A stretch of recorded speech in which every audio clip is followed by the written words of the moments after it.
I'm wired for wanting to be successful. A year and a half in, we did our first capital raised $2 million.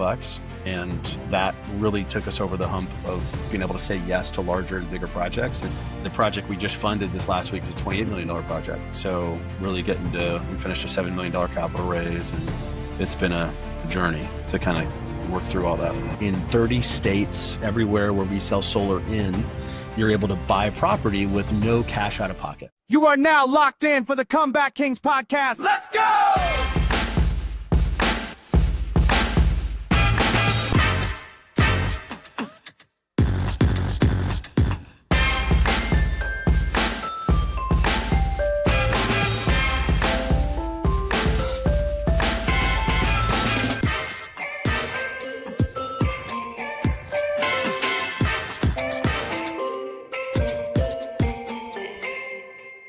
All right, fellas, listen up. I'm about to let you in on a little secret that could save you thousands of dollars every single year.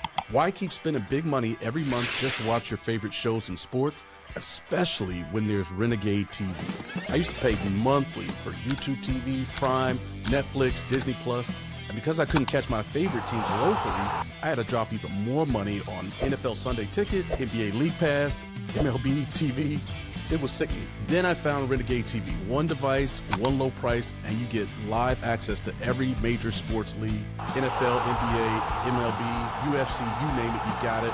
You also get all the newest releases and thousands of movies and shows on demand.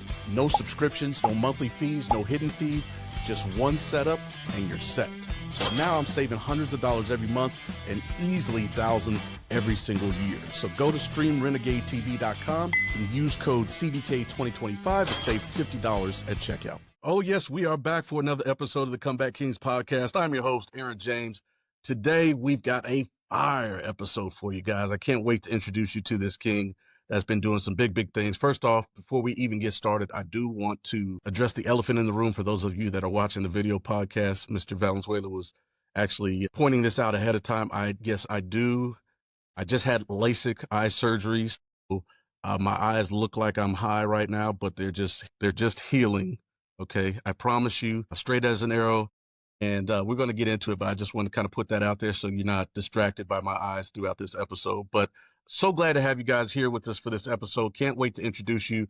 This is my good friend, Joseph Valenzuela. We have been talking about him being part of this podcast for months and months and months now. So glad that we could get him on here. Joe, welcome to the call, man.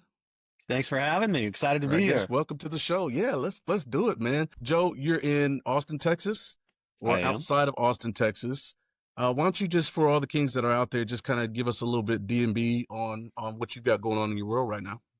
Well, Aaron and I go way back to being in business in my early teens. We knew each other from working in the same company, and it has been a tremendous journey. I'm sure we'll get into the whole nitty gritty of all of it, but I'll catch you up on the most recent, kind of chapter of my life. I've been a real estate investor since 2015. That has been I started out as a side hustle buying Airbnb properties in 2015, got real serious about it in 2019, started flipping houses. I ended up becoming the director of sales for the largest flipping company in California. We flipped over 400 homes that year from 2019 to 2020. COVID happened and Texas became a rocket ship in real estate. Everything was just going up and to the right. Started flipping houses in my backyard here in Austin, Texas. And it has been an incredible journey. We moved into apartment buildings. We've done a few apartment deals. In fact, just finished out a raise last week for a 28-unit development in South Lake Tahoe. And so investing in real estate, has been back to California, doing stuff there, and here in Texas, and now Raleigh, North Carolina, Florida. We're launching a big project in next month, and so just excited about kind of the legs that this real estate investment business has kind of taken on. Yes, sir. So now, real estate, you're venturing into something else, and I'm sure you're probably going to talk a little bit about that, but you're venturing into some other stuff. But is there a specific place that you're really focused on? Or are you just picking up wherever there's a good project and you're saying, yeah, I want in? So there's different types of projects that I think are good for different places. Just generally speaking, like California, the price points are so high especially in Southern California. Flipping is a great business in Southern California. The median home price in San Diego, where I grew up, is 980 grand now. Hmm. And so if we chase, let's say 10% margin on a flip, we're looking at close to 100 grand in profit on any flip versus if I was going to go flip a house in Columbus, Ohio, where the median home price is 80 grand and I was chasing that same 10% margin, that's $8,000 in profit. It's just not a great business there. Now, on the flip side, buy and holds generally in the Midwest and the South are phenomenal, right? Because these price points are so low, your delta between median rents and mortgage costs are so much more in parity with each other that you can find really good deals and hold for cash flow. And so just depending on the market we're in kind of dictates what strategy we'd want to go after. But yeah, development and flipping in California is our core business. And then in other parts of the country, we're chasing more buy and holds. Nice. I remember you when you got into the Airbnb game. Was that 2015 when you did that? 2015, first place in 2015. downtown Austin. Yeah, man. I remember that vividly. So it sounds like this has been very lucrative for you. Is that a fair statement? Yeah, man. So COVID was kind of a crazy time. I was working for a company and COVID, I think, just brought out the worst in all of us. I was the only person in our management meetings back then that was very much against vaccines for the entire company and having to have that in order to show up to the office. And there were some disagreements there, and it led me to starting my own company and flipping houses kind of on my own. It was definitely not the start I planned for, but it ended up being great. Like we came in and made 600 grand our first year flipping houses on our own in Austin, Texas, and never looked back. And then I took a lot of the skills. One of the skills that I picked up in getting started was just how to find a good deal and where to find them and how to negotiate for margin and to underwrite it effectively and execute a business plan. You know, when you are a part of an organization that flips over 400 houses in a year, man, you got to be dialed in on capital raising, debt, construction management, inventory. Like there's just so much that goes into that. And so really grateful to get my start working for a big machine and getting to kind of see how all the puzzle pieces fit together. And then when I went out on my own, it was really nice to kind of, start building the puzzle when I've already seen what the cover of the box looks like when it's like a completed picture. I got, to be running your own startup when you've never even seen what a successful company is supposed to look like is really challenging because you really are just kind of like blindfolded and running around and hoping you bump Yeah. into the right stuff. Yeah. And so that was a super helpful thing. And then, we started this thing with our own money in our pocket. We built this thing's bootstrapping it and using all my own capital. And then about a year and a half in, we did our first capital raised $2 million. And that really took us over the hump of being able to say yes to larger and bigger projects. And the project we just funded this last week is a $28 million project. So really we finished a $7 million capital raise, and it's been a journey to kind of work through all that. Nice, man. Well, and one of the reasons I wanted to have you on to talk to the Kings is that not only have you been successful in your business career, but you also have a beautiful family, and it looks, at least from the outside, I mean, you could say otherwise. I mean, obviously not about the family being beautiful, but just about your ability to be able to balance everything and kind of keep everything moving. So tell us about the family and how that's all been working. Man, so literally right before this podcast recorded, my wife and I did our year in review family goal setting for the year. My wife got a babysitter and we blocked off this whole morning, went to breakfast and started going through and all that. My wife is just a most incredible partner. I feel like God blessed me beyond measure with knowing what I needed more than I did. She is just incredible. So, but yeah, with a combination of our previous year goal settings and Chat GPT, she built out a little couples goal setting, worksheet. It's 13 Listen, AI pages. is the real deal, man. It AI is is. the real deal. Yeah, man, I was blown away. At first, as she pulled out this binder with 13 pages, I was like, oh no, what is this? And then actually we started going in. I'm like, dang, this is good. Go Chat GPT. So yeah, it was great. But yeah, we've got two beautiful boys. Lincoln is 5, Maddox is 2, and we've got one on the way that is due April 27th, the day before my birthday. So we got I don't think boy. I even knew this. Congratulations, brother. Yeah, another boy number 3. So it's gonna be wild. She's outnumbered. She is outnumbered. Yeah, It's a wrap. I got 2 boy dogs running around in the office right now, so we got her surrounded. That's been so. How have you been able to like juggle all of this? Man, it's I'm definitely not going to sit here and tell you we got it all figured out. And it's funny. The theme of our goal setting session today was routine, right? And just bringing a consistent good routine into our household. Don't forget, the conversation continues inside the CBK mobile app. This is the premier community for content, conversations, and resources, all built to help our kings get back on track. Inside the app, you'll get exclusive after-show clips, direct access to podcast guests, and insider interviews with industry experts on everything from health and wealth to relationships and spirituality. You'll also unlock member-only deals designed for the needs of real men, plus tools and training to fuel your personal comeback. Come network with fellow kings from around the world and be a part of the global movement, helping men rise from setbacks and rebuild a life that they're proud of, with purpose, strength, and community. Join the movement now. Download the free Comeback Kings mobile app at cbknetwork.com. Yeah, so all the stuff you've got going on right now, how are you able to balance both all of the stuff going on with the career and the business and also with taking care of the family as well? Well, I wish I could sit up here and tell you we got it all figured out and it's just smooth sailing, but no, man, it's a progress. In fact, just today, my wife and I did our year in review for 2025 and our goal planning for 2026. She put together an amazing 13-page worksheet for us to go through using ChatGPT and some of our previous goal setting stuff we've done together. And it was actually incredible, man. We really went to breakfast this morning. We started off with doing some gratitude just on some of the big stuff from last year and family milestones and then just talked about what didn't work. It's kind of a no judgment, just like what didn't work well and what were some areas that we just kind of survived or didn't really thrive in. And So then you got a husband performance review is what you got.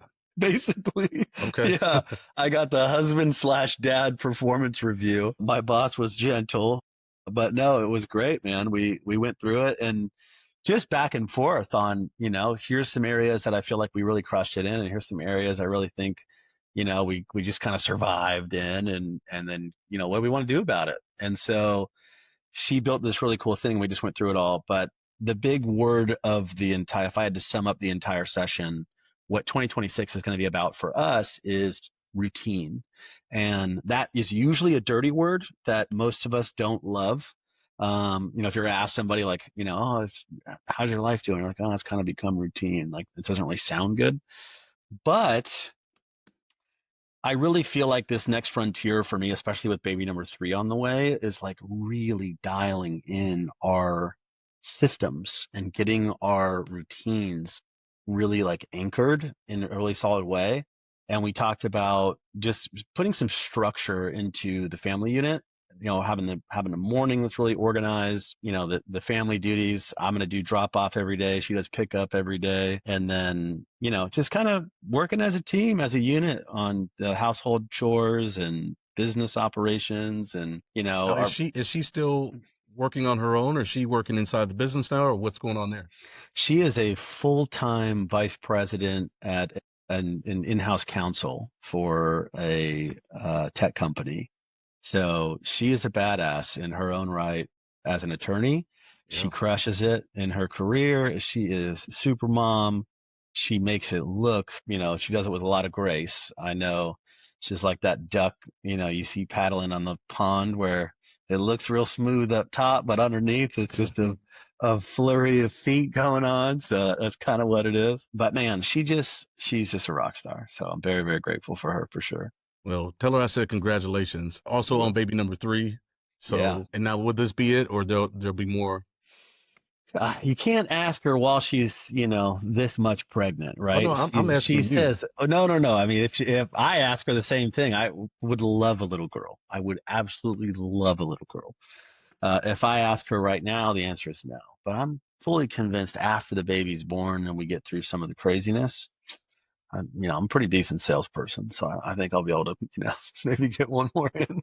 You are good at sales, man. But if you have a girl, it's a wrap for you, man. I That little know, girl will have you I tied up. know. I'm excited. I hope. I hope. I mean, I don't know, man. Maybe God just wants me to just be a dad to, get boys, raise some more men. But yeah, we'll see.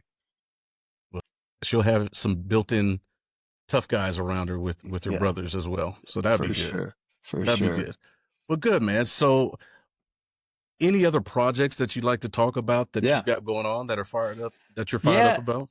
So very recently, I was consulting last year for a solar company. Two friends of mine started the company, and I was just consulting kind of part-time for the company, and call it God or the universe or whatever, one thing's kind of led to another where a guy was kind of coming around and saying he was expressing some interest in buying the company. I ended up flying out to Miami and helping broker the deal of a sale.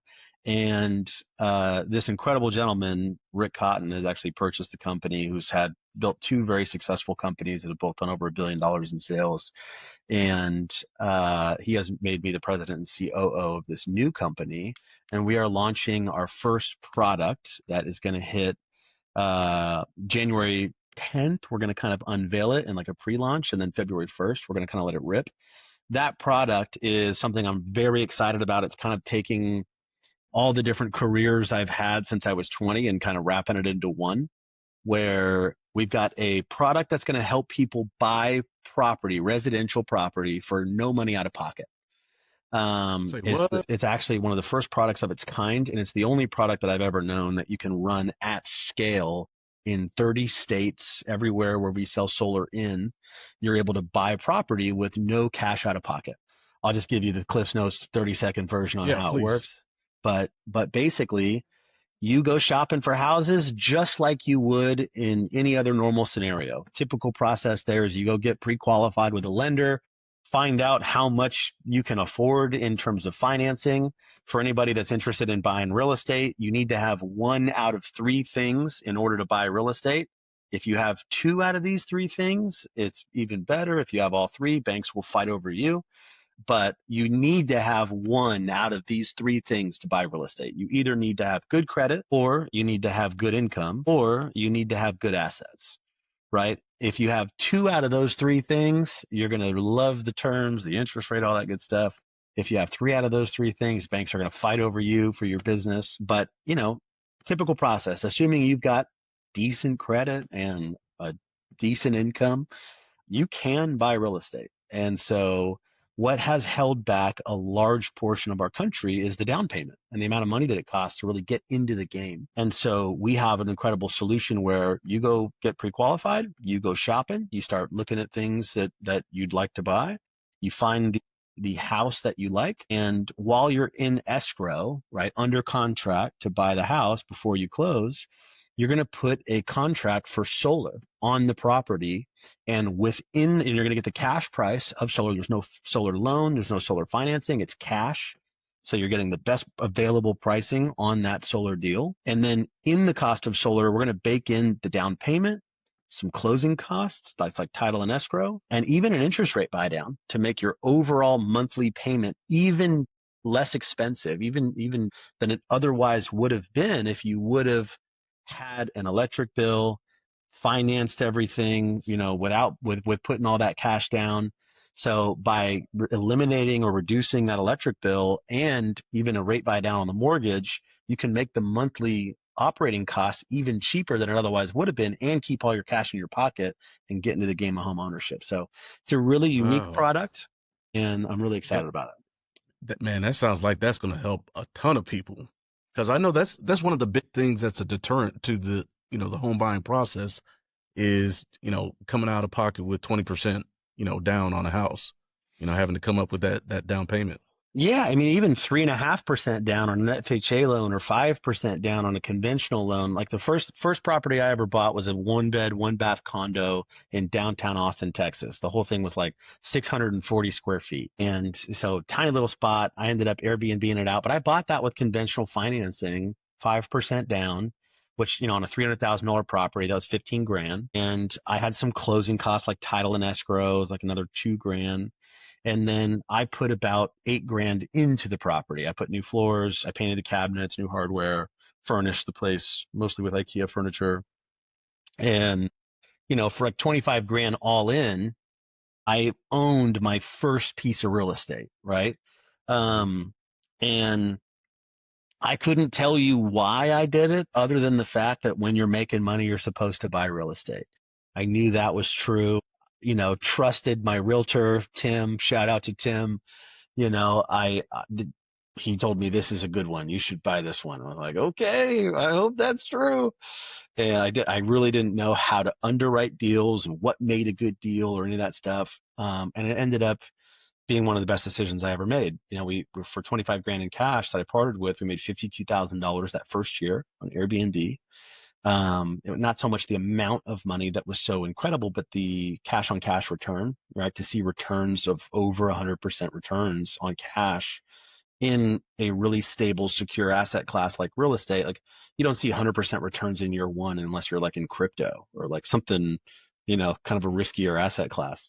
Yep. So that really opened my eyes to the power of the space, and I got so excited about it. I got 6 of them and kept rolling, and um, and then flipping. If you want to go back to 2019, just the market was just moving up and to the right, and so you could blindfolded in 2020, 2021, throw a dart at a map and make money flipping houses in Austin, Texas. It's just the whole market was going up like between 1.5 to 3% a month. You know what I mean? It was like insane.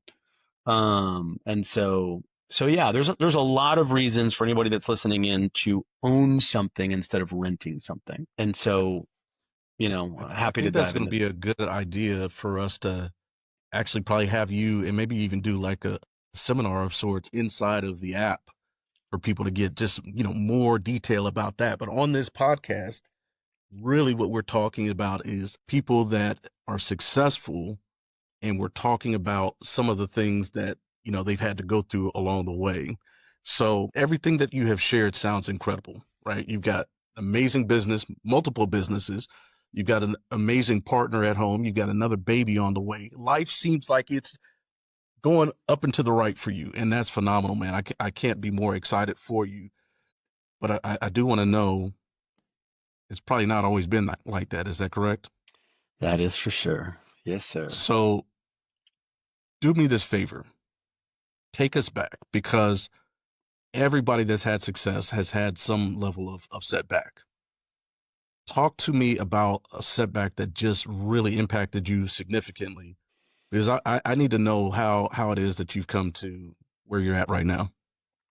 Well, I don't know how far back you want to go, but let me just give you the quick version of my, you know, I think for I'm wired for wanting to be successful, right? And part of that comes from my mom and dad had me when they were 16 years old. My mom had me 12 days after she turned 16, so almost 15. And Wow. you can imagine just, not a lot of well-off 16-year-old kids, right? It was pretty rough in the early days. My mom had 4 kids by the time she was 23. And so I've got 3 other siblings. And so in the house I grew up in, and my childhood, I'm 8 years older than my youngest sister. So, I guess 7 to 8, depending on the time of the birthday. And so my parents got to do better off, but I had a chip on my shoulder. I was always hustling. We didn't have extra money growing up. If you wanted the nice bike or the nice skateboard or money to go out with your friends or go do stuff like that, you had to go get the money, right? There wasn't like extra Mm-hmm. money for that stuff. So Mm-hmm. I sold candy in bulk when I was a kid, going to Smart and Final and buying candy in bulk and selling it at school. I almost got suspended because I didn't stop selling it when they first told me to. And, started an auto detailing business when I was 17 because I read Rich Dad Poor Dad, and I got to do something for myself. Got my buddies to come and work, and I had a trailer, and we were running around doing that. And then I read his second book, Cash Flow Quadrant, and immediately hated the business I was doing. And so, but in terms of this, I mean, I could go, at different seasons of my life, I think I've struggled with different things, right? One of it was just belief in myself in the early days that somebody like me, especially at my age, could be successful. That was probably one of the first things to overcome, in just believing in myself that I could really do it, and grinding every day and working really hard and staying consistent with working really hard without the results to show for my efforts, but like maintaining that level of enthusiasm and belief in the face of financial struggle and naysayers and friends and family members even rolling some rocks in my path to not make it easier on me. That was probably the first thing in my 20s that was really really valuable to kind of learn. What's You the knew, thing that crushed you though? Like I want to know you like know. the thing that crushed you more than anything else. Well, I think more recently, right? Like, I spent my 20s. I was one of the top 30 under 30 in the world for network marketing. I was one of the top five under 30. Spoke, at some national conventions for the industry in 2014, 15, as, making phenomenal money in that industry. And then I met my wife, and I realized that I really didn't want to be in that career anymore. And I had to, I knew I didn't want to do it, and I had no idea what I wanted to do. And I left that industry. I started a supplement company, actually, this supplement company. Kind of messed around with different projects and really didn't find my footing for about 3 years. I spent about 3 years just struggling again after making great money in my 20s. I was going to say struggling financially. Is that what you're saying? Struggling financially. I mean, I went from So making yeah, I was going to say six, where were you at financially I at was that point? making like 60 to 100 grand a month in my late 20s, and went to making $0 a month and being broke. And thankfully, my new wife that I had was, fresh out of law school, got a big girl job. She was really kind of, helping support a lot. I was making little pops of income here and there, and I had saved up some money from my life, making nothing. And really, more importantly, just not having a direction and being like, feeling kind of like a bum on just, I don't know what I want to be. I don't know what I want to do. And I'm used to being good at stuff. And I just felt like I sucked at my job. I started this supplement company knowing nothing about online marketing, knowing nothing about advertising really, and just had to like learn a lot of that stuff through scratch. Made some bad hires, just kind of struggled there. And then I thankfully, as a side hustle, was doing this kind of real estate thing, and that kind of started to pick up and kind of led me into taking it more seriously. And then I, kind of evolved into this thing that we're doing now, and really picking a lane and running with it. Can I ask you a question though? Like Sure. because I know there's many kings that are listening in right now, myself included, and I'm thinking to myself like when you go from 60 a month to 0 a month on top of the world, speaking and doing all this other stuff, to now you're not even king of your own household, financially at least, With a right? brand new wife who, when we first started dating, was very accustomed to, me making the money Yeah, I was used to yeah, making. yeah. And, like it I need to, was, yeah. So that, what was that like mentally, bro, probably, and also did that tax the marriage, the relationship at all? for sure. This is part of what I am like so grateful and love so much about my wife now. But yeah, man. Just keep going while I work on the Okay. audio, on the visual. Um, yeah, man. Our first year of marriage was incredibly difficult. I think the first year of marriage for everybody is very difficult. Dr. Miles Monroe said one time at a conference that you have two histories coming together, right? And little things like, this is how I'm used to brushing my teeth, and I like to leave the toothpaste out right here. And the other person's like, what? I always put my toothpaste away. You're just like, for the first time coming under one roof, and kind of putting our lives together, and to add that level of uncertainty, frustration, lack of direction.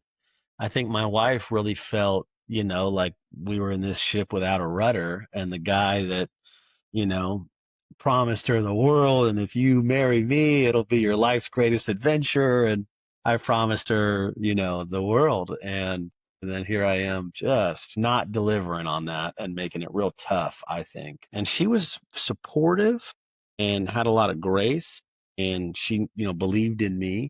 But more than anything, I just felt like I sucked at my job and I thrive when I feel like I'm really good at what I do. And I just did not feel good at my job. And I felt like I was just, maybe not even average is fair to say. Um, and what I had to do really was humble myself to start over and pay my dues and start at the bottom and not have too big of an ego to do the little things. And I had to be willing to start at the bottom and work my way to the top all over again and do the little things and the grunt work and the hard stuff and read the books and listen to the podcasts and just really grow in a new area again. Thankfully, I was able to hold on to the fact that I had started from scratch and I was successful in one thing before. So Mhm. I believed that, it's like, okay, well, what did I do to be successful in that? Well, I just stuck with it and I tried really hard for a long time. And I learned from my mistakes and I tried to not make those same mistakes. And I just kept doing that over and over and over and over and over and over and over again. So why don't I try that? Like, why don't I keep doing that? And then, Yeah. eventually, you start to figure it out and you start to meet the right people and the right connections and the right relationships. And I got pretty dang good at it, right? When you underwrite 500 real estate deals, you start to learn a thing or two about underwriting deals. Yeah. What was, if you could think of like one event or anything that you felt like was the turning point where you started to kind of, feel like you were back on top of the world again, what Our was that? fir- our first capital raise, where I really, when I was bootstrapping this whole thing on my own, and we were doing okay, right? Like making money and but spending quite a bit to make it and flipping houses. You get big pops of income, and you got to last in between the next pop of income. Yep. And you got to budget real well because you need enough money to do the next one, right? But you still got to live and eat and do all the other stuff, right? Yep. And um, raising that first money, I think really gave us the runway and the vision to see like, man, we could say yes to a lot of these things that we've been forced to kind of say no to or wholesale or punt to somebody else because we just need cash. And we can start saying yes and starting taking down some bigger projects, better projects. And that was a turning point for sure. That scale gave me the ability to hire some really great people that are a lot better than me at certain things we really needed as a company. Do you And feel like that there was a skill that you needed to learn or a mindset that you needed to have in order to hit that point where you could even have the capital raise? I mean, part of it is like just the belief in yourself that like I am willing to look dumb. I'm willing to fall on my face and pick myself up and try again. And this time with a new perspective and from a new place, because I'm not starting exactly over again from the same place I did before. I'm starting with new knowledge and new experience, and I get to kind of start from there. Yeah. And I just believe that if I'm willing to keep getting up and trying again, that eventually I'm going to get it right and it's going to be great. And so that maybe that's the mindset, but I think from a skill set perspective, oh my gosh, man, there's a million things I've learned. I really wasn't an expert at all in finance. I didn't know anything about finance. I knew about how to make money, but I had no idea how to manage money. And there's a Mm, gigantic okay. difference between managing money well and making money well. Those are two different skill sets. And learning how to manage money was something that I had to completely learn from scratch. Thankfully, I had a really great guy, Devin, who was phenomenal at managing money. And he went to school for it. And he just really became a mentor of mine and became the guy when I would partner on projects, he would help manage the money and I would learn and, learn a lot. He's taught me a ton. Nice. Yeah, I mean, sometimes that's what happens is you have to have a mentor or somebody that comes in to help you with a new skill set or a new mindset. Totally. Totally. Yeah, it helps if, I'm a big believer, man. It's like if somebody else has a bigger stack, proverbially, like somebody else just has more results in an area of life that I would like to get results in. And that might be a marriage that I just look at and go like, man, this guy's a phenomenal relationship with, their significant other. What do you do? How do you think? What do you guys walk me through a little bit on what do you do to have this great marriage? If somebody's got like magic with their kids and he's really well behaved, well mannered, well adjusted, social, motivated kids, then what the heck are you doing as a parent? Like walk me through like what's making these results. And it's the same in business. It's the same in friendship and all kinds of stuff. I'm a lover of people. I try to pay close attention. I think everybody can teach you something, positive and negative. Yep. There's some people that, you sit and listen to and you go, oh, no wonder your life looks how it is, right? With your philosophy. So I think you can learn a lot from everybody who's willing to give you some info for sure. Yeah, man. That's awesome. I'm glad to hear that you were able to kind of put your ego to the side so you could take that next step. So let me ask you this, kind of just wrapping up, right? The cash raise, what did that do for you financially?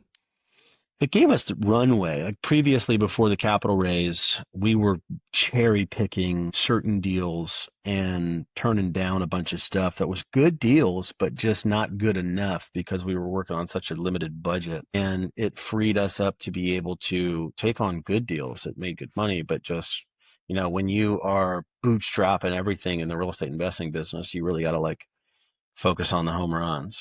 And we were just Mm-hmm. missing out on singles and doubles. We just couldn't get on base. Mm-hmm. And so it really opened up our aperture to be able to take on more projects and better projects. And then success breeds success. When you raise a little bit of money and you kind of take that and you learn investor relations and you learn being able to kind of show the finances on a pro forma and update investors on a regular basis and show kind of the capital flows. And it was just kind of like that new skill set, thankfully working with a great team, going through just executing construction project management at a higher level and putting the right people in place to kind of manage that. I was doing a lot of that stuff on my own in the early days just because, I thought, oh, I'll save some money and I'll do it myself. That turned out to be the absolute worst philosophy. It is totally much better to hire somebody who's an expert and a pro in that thing. That's all they focus on and just let them do a great job and pay the money. And so, yeah, there's been a million little lessons I think I've picked up along the way. Now in this new endeavor that I'm in, it's a whole new set of lessons and a whole new, frontier for kind of what we're up to. And I'm excited about it. Well, I'm excited to watch you rock with this thing, man. I can't wait to see it. I can't wait for us to actually do a little session inside of the app so we can really dive into more detail about it. But let's do this. Let's wrap up in this manner. There are undoubtedly people listening in that are dabbling in the real estate game or they're, head over heels in the real estate game. Real estate is a big, big thing. If you could leave the Kings with one or two pieces of wisdom about success in that industry, what would those things be? Well, I know there's people that are, by definition, comeback kings, right? These are guys that have probably been successful in some part of their life before. And, maybe you're just going through it, right? Maybe you've been through some winter, right? And I think that's a good way to think about it is like there's seasons in life, in the same way that there's always summer, spring, fall, winter. You know, Winter is the time of year where it's cold and dark and friends are few and everything's kind of dying and dead. It doesn't look like anything's growing and you're just trying to stay warm and get through it, right? And hoping, Yep. spring comes around. So the two things I would say is spring always comes and it always follows winter. And so spring is that season where there's new life, there's new growth, things are growing, new birth, right? And I think in a really cool way, like winter is the thing that kind of kills off everything that deserves to kind of be killed off, right? Like the weak branches, the weak plants, the weak animals, the weak whatever. Like winter is that time where it kind of like thins the herd a little bit. And metaphorically in our own life, like that pruning of like letting things die that maybe should die and like letting go of things that really just don't serve us or haven't served us, and just like being willing to kind of let that go and then start fresh, right? And start new, and whatever is growing and whatever's thriving in your life, like giving more attention and energy to those things and really kind of like growing the things, like doubling down on what's working.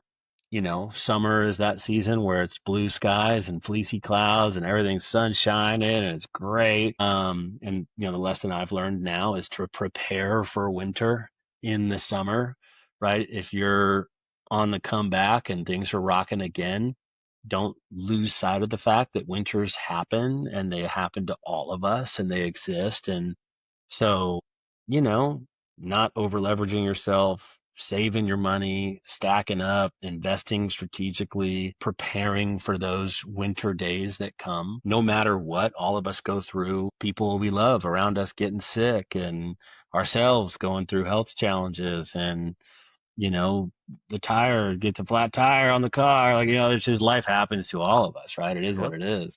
Think in winter when it's summer, and then also think in summer when it's winter, right? If you're going through it and it's dark and cold and friends are few, just know winter never lasts. It doesn't last forever. Spring That's right. always comes next. And, the key is to just, make hay while the sun shines, right? When it's springtime, let those things fall away that don't serve you. I think winter is one of those seasons that brings clarity and focus, where you just really can take a good look in the mirror and start to journal and write and just start to go like, what is not serving me? What do I want to let go of? What is working well? What do I want to double down on? A year from now, 2 years from now, 5 years from now, what do I really want my life to be about? Who do I want to be in that space that I'm kind of growing into? Um, that was one of the questions my wife and I were going through today, is like our identity of who we want to be 5 years from now. By the way, I so love that you guys did that today. Yeah, it actually worked out pretty good with us recording this podcast. Yeah. Yeah. We do it every year. I've done it since I was 22 years old. Maybe that's a, message in and of itself, but I think that reflection on the year that we just kind of went through, this is, as we're recording this, January 3rd, this is the season that I always have in the year where I reflect on the year and set some real goals for this year, and try to just be intentional about what I want to be, who I want to be. I will turn 40 in April.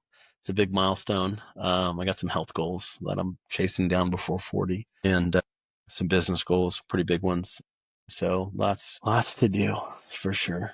Lots to do, man, but you're blessed to be able to go after it, man. So 2026, it's Yeah, going to be it for you.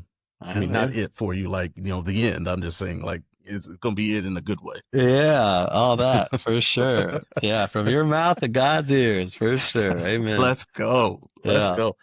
Well, man, I appreciate that you stopped by to hang out with us today, man. I'm just so excited to watch you guys work, and watch you and Nora just continue to build your family over there, and go after your goals. How can, if there's any place that you're on social media or whatever, and King can reach out to you, obviously in the app, they'll be able to reach out to you and connect with you. But do you have any contact information you want to give out? Yeah, man. Let's see here. My email, do Joseph at prohomeconsultants.com. And my email, that's probably the best way. Now we've got some pretty cool stuff. We've got a course that's going to be launching on January 10th. And so I'd be teaching people on how to buy property for no money down, for anybody that's listening that would like to buy a property with no money out of pocket. And if you have one of those three things that we talked about, love to get in touch and find out if there's an opportunity for you to get into the game of real estate ownership. Yeah, man, I'd love to see a lot of new Kings getting into home ownership in 2026 and beyond. Yes, absolutely. I'm also on Facebook, Joseph Valenzuela. I'm also on Instagram, Joseph J. Valenzuela is my handle on Instagram. So jump into the DMs, right? Yeah, say what's up. That'd be great. Okay, man. Well, we'll get all that stuff in the show notes as well, so people can reach out to you, and then of course in the app as well. But folks, there you have it. Joseph Valenzuela, Austin, Texas. Thank you so much for being a part of this show and a part of this movement that we've got going on here with the Kings. Joe, I appreciate your day. Tell Nora thank you for allowing us to have you for just a little bit of time. Kings, as you're out there, just remember this. As always, your setbacks do not define you, but your comeback will. Until the next episode, peace. That does it for another episode of the Comeback Kings podcast. Thanks for tuning in. Make sure you subscribe, leave us a review, and come join the after party inside the app at cbknetwork.com. And remember, your past doesn't define you, your comeback will.